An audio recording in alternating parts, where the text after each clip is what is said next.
Hello guys, BN146 here. Welcome to today's video. So this is going to be a preview of the World Championship that we have coming up 2021 between a certain Magnus Carlsen and then Nepomniachtchi. This is the biggest event on any chess calendar, an event that determines the next world champion. Now, Magnus Carlsen has held this title since 2013. He's won 4 world championships thus far, twice against Vichy Anand, the former champion, once against Sergei Karyakin from Russia, and once against Fabiano Caruana from America. And this time he's going to defend his title against Nepomniachtchi, the next challenger coming in from Russia. Now, we are going to take a look at the players first. So, on one hand, we have Magnus Carlsen himself, the Mozart of chess, the #1 player in the world, 4-time world champion, highest rated chess player ever. What else can I say? I mean, he's just the best.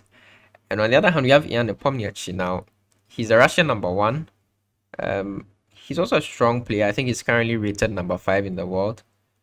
And he wasn't really the favorite to qualify, to win the candidates and then qualify. But then he's shown a lot of improvement in his chess over the past few years.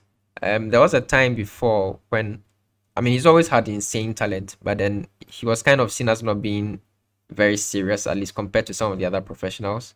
So I mean, he played other games even close to professionally, and he wasn't all chess, you could say.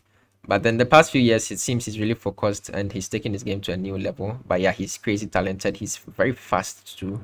Even at classical time controls, he can finish games with more times than he started and still win.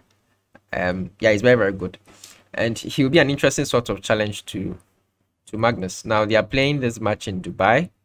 The match starts tomorrow, the 26th of November, actually about 20 hours from the time when I'm recording this. The first game will start with Nepomniachtchi playing the white pieces in Dubai. And yeah, what can I say? It's an exciting time to be a chess fan. We are really looking forward to this one. I think it's the first one since the recent chess boom with online chess and Queen's Gambit really taking over.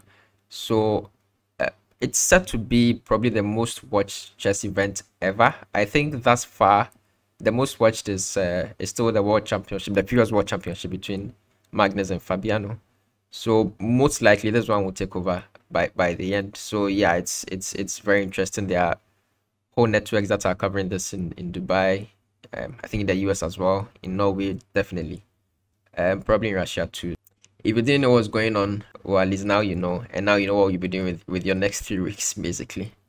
I'm happy to say that I will be providing coverage of the games. I'll be doing recaps of every game after the game.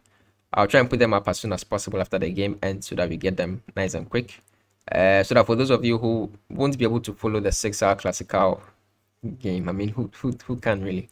You have like a brief, maybe 10 to 15 minute summary of what happened in that day's games, as well as any interesting issues should they pop up. So I'm looking forward to bringing you those videos.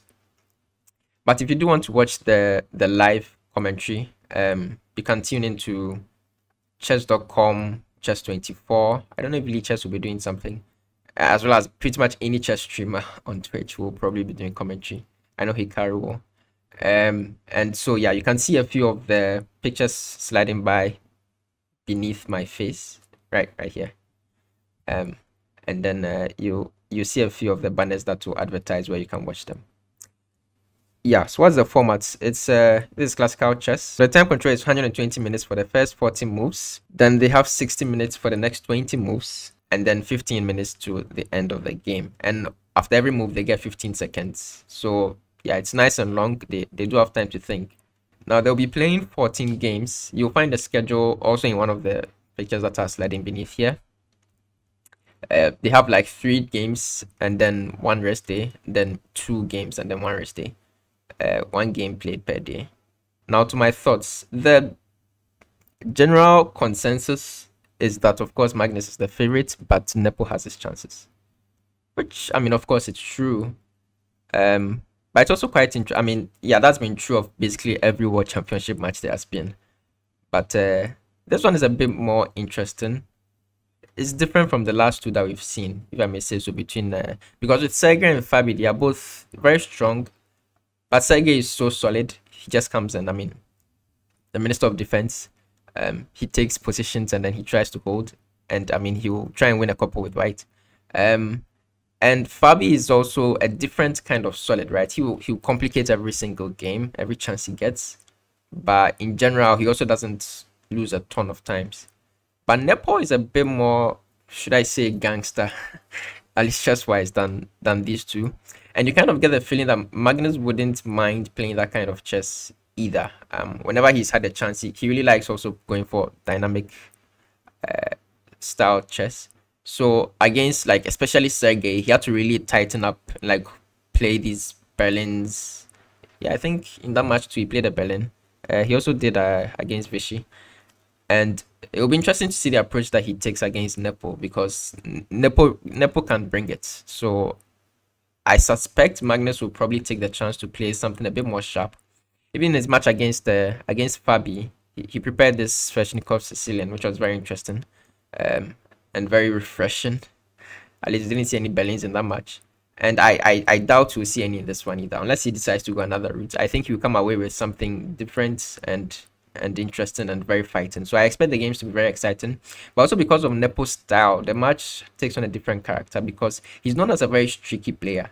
And if he's to come in very good form and start getting some wins early on, then yeah, he could be a very, very dangerous opponent for Magnus. But if he starts to lose, especially early on, there is actually a real possibility we could see a blowout. So yeah, it's the dynamic of this match is very, very interesting. As well as, of course, Magnus's favorite, but Nepo does have his chances. But things could kind of go out of hand for one of them, depending on the form that they arrive in, as with every match, of course. But yeah, it is very interesting. I hope to catch you tomorrow with the first recap of game 1. So the games will start out around 1 p.m. GMT, and as soon as you're done, we'll try and come your way with a quick recap. Catch you later. Thank you very much for tuning in. I hope you enjoyed it. Subscribe if you haven't, leave a comment, drop a like. Happy chessing, and I'll see you later.